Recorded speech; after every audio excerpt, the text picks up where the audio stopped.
అందరికీ నమస్కారం. నేను మీ ప్రసాద్. మీరు చూస్తున్నారు ప్రసాద్ ట్రావెలింగ్ తెలుగు. ఫ్రెండ్స్, ఇప్పుడు మనం ఎక్కడికి వెళ్ళబోతున్నాము అంటే కనుక లక్ష్మీ నరసింహస్వామి వారి గుడికి అండి. ఎక్కడ అంటే కనుక మన యాదాద్రి. వెదర్ కూడా చాలా బాగుంది. సో అక్కడ స్థల పురాణం ఏంటి అన్నీ కూడా తెలుసుకుందాం. పదండి ఇక వెళ్దాం.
చూశారు కదా, ప్లేస్ చాలా బాగుంది కదా.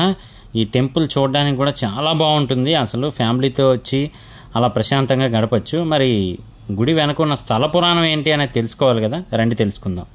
ఋష్యశృంగ మహర్షి శాంతల పుత్రుడు యాద మహర్షి. ఈయన చిన్నతనం నుంచే హరిభక్తుడు.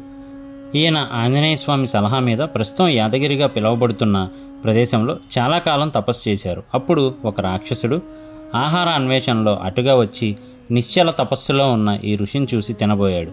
ఆ విషయం తపస్సులో ఉన్న ఋషికి తెలియలేదు, కానీ ఆయన ఎవరి గురించి అయితే తపస్సు చేస్తున్నాడో ఆ హరికి తెలిసింది.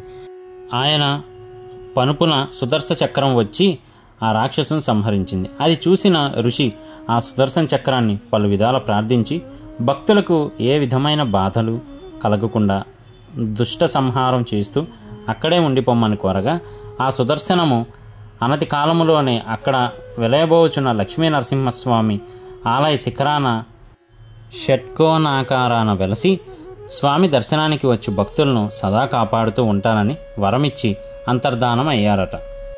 తర్వాత యాద మహర్షి తన తపస్సును కొనసాగించారు. ఆయన తపస్సుకు మెచ్చి నరసింహస్వామి ప్రత్యక్షమయ్యారు. యాద మహర్షి కోరిక మీద అక్కడ లక్ష్మీ నరసింహస్వామి వెలిశారు. ఆ ఋషి కోరిక మీదే ఆ కొండ యాదగిరిగా ఋషి పేరు మీద ప్రసిద్ధికెక్కింది. ఆ ఋషి తపస్సు చేసింది, స్వామి ప్రత్యక్షమైంది కొండ క్రింద ఉన్న పాత లక్ష్మీ నరసింహస్వామి గుడి దగ్గర అని చెప్తారు. యాద మహర్షి కోరిక మీదే ఆంజనేయ స్వామి యాదగిరిలో క్షేత్రపాలకుడిగా ఉన్నారు. ఈ క్షేత్రానికి సంబంధించి ఇంకొక కథ ఏంటి అంటే, ప్రహ్లాదుని రక్షించడానికి అహోబిలంలో నరసింహస్వామి స్తంభాన్ని చీల్చుకొని వచ్చి హిరణ్యకశిపుని సంహరించిన తర్వాత ఆ భీకర రూపాన్ని శాంతపరచడం ఎవరికీ సాధ్యం కాలేదట. అప్పుడు దేవతలంతా లక్ష్మీదేవిని ప్రార్థిస్తే ఆవిడ ప్రత్యక్షమై స్వామిని శాంతింపజేశారట. అప్పుడు ప్రహ్లాదుడు స్వామివారిని అక్కడే ప్రసన్న రూపంలో కొలువై ఉండమని కోరారట. అయితే స్వామి అతి భీకరమైన రూపంలో దర్శనమిచ్చిన ఆ ప్రదేశంలో శాంతి రూపంతో కొలువై ఉండటం లోక విరుద్ధమని అక్కడికి సమీపంలో ఉన్న యాదగిరిలో శ్రీ లక్ష్మీ నరసింహస్వామి అర్చామూర్తిగా లోక కళ్యాణార్థం కొలువు తీరుతానని బయలుదేరారు. లక్ష్మీ సమేతుడై కొండపై గల గుహలో వెలిశారు. ఆయన వెంట ప్రహ్లాదుడు సకల దేవతలు వచ్చి ఆయనతో పాటు ఇక్కడ కొలువు తీరి స్వామిని సేవిస్తూ ఉంటారట. రాక్షస సంహారం చేసి లోక కళ్యాణం చేశారని సంతోషంతో స్వామివారి కాళ్ళని బ్రహ్మదేవుడు ఆకాశగంగతో కడిగారట. ఆ ఆకాశగంగ లోయల్లో నుంచి పారి విష్ణు పుష్కరిలోనికి చేరింది. ఈ పుష్కరిణికి కూడా చాలా ప్రాముఖ్యం ఉంది. ఇందులో స్నానం చేసి స్వామిని సేవించిన వారికి సకల కోరికలు తీరుతాయి అంటారు. ఇక్కడ పితృకార్యాలు చేస్తే పితృదేవతలు తరిస్తారు. చాలామంది భక్తులు ఆరోగ్యం, గ్రహపీడ నివారణ వగైరా కోరికలతో కొన్నాళ్ల పాటు ఇక్కడ ఉండి విష్ణు పుష్కరిణిలో స్నానం చేసి స్వామిని సేవిస్తారు. అంతేగాక ఇప్పటికీ రోజు రాత్రులు ఆ చుట్టుపక్కల కొండల మీద తపస్సు చేసుకుంటున్న ఋషులు విష్ణు పుష్కరిణిలో స్నానం చేసి స్వామిని అర్చిస్తారట. దానికి నిదర్శనంగా వారు వచ్చేటప్పుడు మృదంగ ధ్వనులు వస్తాయట. పాదాల గుర్తులు కొందరు చూశారు. అలాగే వారు స్వామిని అర్చించిన గంధ పుష్పాదులు కూడా నిదర్శనమంటారు. మెట్ల మార్గాన వెళ్తే దోవలో శివాలయం కనబడుతుంది. ఇక్కడ శివుడు లక్ష్మీనరసింహస్వామి కన్నా ముందు స్వయంభవుగా వెలిశారు. ఇంకో విశేషం, ఈ మెట్లు ఎక్కి స్వామిని సేవించిన వారి కీళ్ళు నొప్పులు తగ్గుతాయని భక్తుల ప్రగాఢ విశ్వాసం. మరి ఇక్కడికి రావడానికి ఎలా అంటే కనుక యాదాద్రికి డైరెక్ట్గా రైల్వే స్టేషన్ ఉంది, ఇక్కడికి చాలా దగ్గరలోనే అది కూడా. అలాగే యాదగిరి బస్ స్టాండ్ కూడా ఉందండి. ఇక్కడికి బస్సులు హైదరాబాదు, వరంగల్, నల్గొండ నుండి కూడా చాలా బస్సులు అవైలబుల్గా ఉన్నాయి.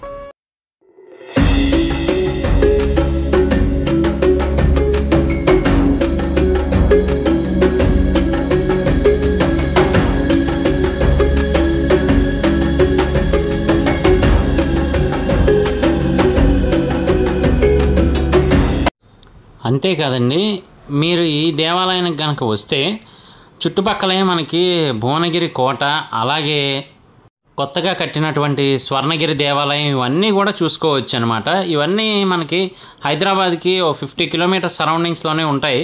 సో ఫ్యామిలీతో ఎక్కడికి వెళ్ళాలి అని ఆలోచించేవారైతే మాత్రం ఒక్కసారి ఇటు రావడానికి ట్రై చేయండి. ఆధ్యాత్మికంగానూ బాగుంటుంది, మనశ్శాంతిగా కూడా ఉంటుంది, అలాగే ఆహ్లాదకరంగా కూడా పిల్లలతో ఎంజాయ్ చేయొచ్చు.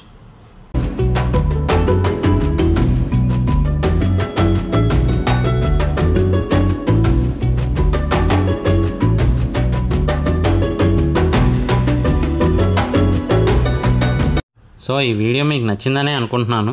నచ్చితే కనుక సబ్స్క్రైబ్ చేసి సపోర్ట్ చేయండి. నేను మీ ప్రసాద్, మళ్ళీ ఇంకో వీడియోలో కలుస్తాను. Thank you.